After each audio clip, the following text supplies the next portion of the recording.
Vladimir Kopchak. I represent the South Caucasus branch of our Ukrainian center. Have been working in Tbilisi for 5 years. I have been developing expertise both on Armenia and Azerbaijan. I'm located in Tbilisi to be sort of equidistant from Baku and from Yerevan as much as possible. In my brief presentation, I would like to primarily dwell on the current logic of the Kremlin on moderation of the Karabakh conflict as a key tool of influence on South Caucasus in general and on a number of adjacent regions. In addition to basic moments, which I think we should use as a basis. Very frequently, we get the question these days who Moscow is playing for in this conflict, Armenia or Azerbaijan. And the only correct answer is that the Russian Federation, the Kremlin, even in the current situation, is supporting the conflict itself. That's the key point that I want to make. Another point, which I think is very important, is that after November 2020, after the 44 days of the Karabakh War and Russia's key ally Armenia was defeated, and on the battlefield, the Kremlin was still able to ensure further leverage of influence on the conflict for itself, which is presence in Azerbaijan of its own military occupational contingent. I want to highlight the word occupational. Various other names, such as Russia's peacemaking troops, they do not really reflect the idea of their presence. And the third point is that as a result of internationalization of intermediary efforts in South Caucasus as a result of the 4-day war, Russia does not consider itself the defeated side. We need to understand it clearly. And the specifics of the Karabakh conflict, which is something I regularly talk about, and I try to insist that we shouldn't compare it with the Transnistrian conflict, with Russia's war against Ukraine, both since 2014 until February 2022, and even more so with the phase of the full-scale invasion of Russia into Ukraine. The special nature of South Caucasus, of Karabakh, is that Russia is using this conflict as a bilateral hook, as a hybrid leverage to influence two objects of attack, Armenia and Azerbaijan alike. At the current stage, key aspects of moderation of Kremlin, even during the defeat on the Ukrainian front, I see in the following way.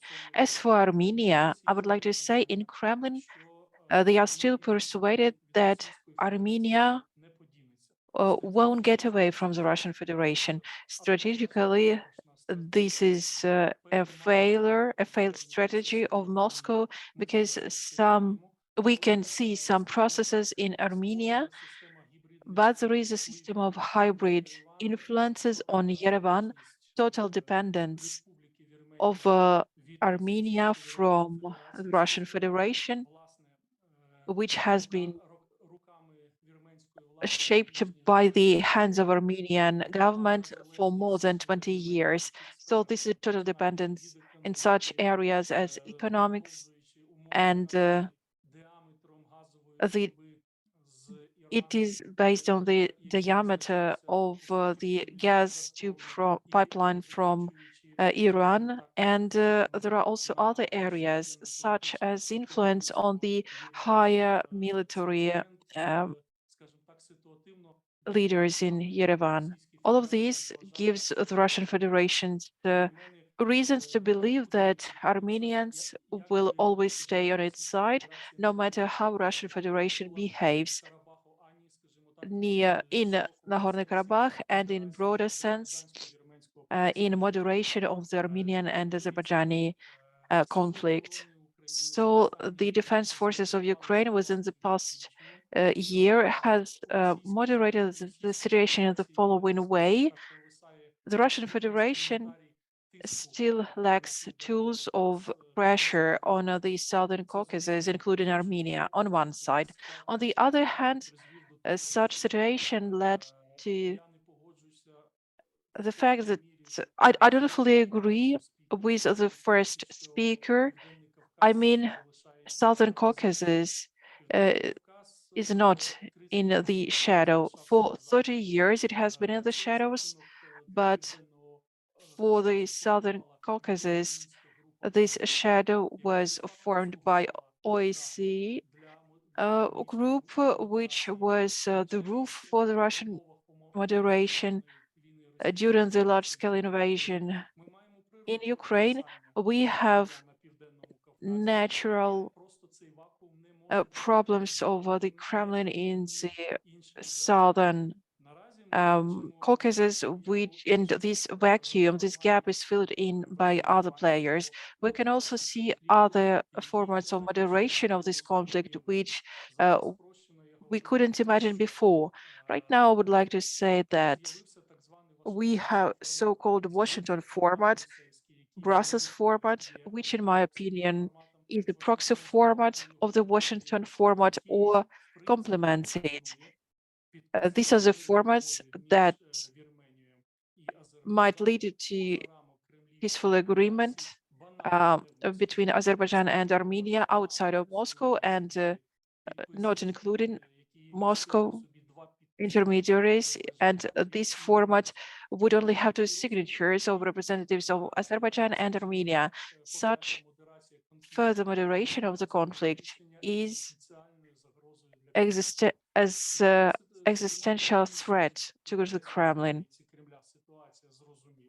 The logic of Kremlin is quite easy to understand, but it's very interesting to take a look at the situation around Azerbaijan. The Kremlin continues playing with the topic of subjectivization of Karabakh. Why do they do that? They do that with the goal to uh, avoid other alternative formats of negotiations. Right now, we can see, for example, the Vardanyan project. We can discuss it later today, or other manipulations. I would like to say that even under current conditions, when Moscow is not very successful in Ukraine, Moscow still sees the project of subjectivization of Karabakh when Artsakh can become a subject or an agent of international law, which is not related to Azerbaijan or Armenia. So this is a threat, and Azerbaijan tries to avoid this threat. And the there are attempts to use the situation in Ukraine, and the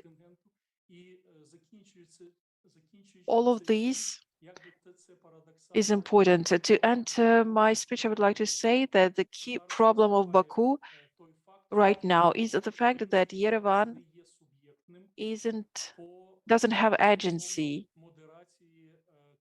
in terms of moderation of the Karabakh conflict. It doesn't have any political leverage or, moreover, influence on the land.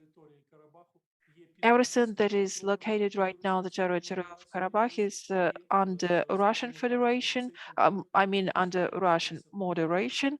Right now, this control is overwhelming. Thank you so much for your attention, and sorry for being a bit too chaotic. Thank you.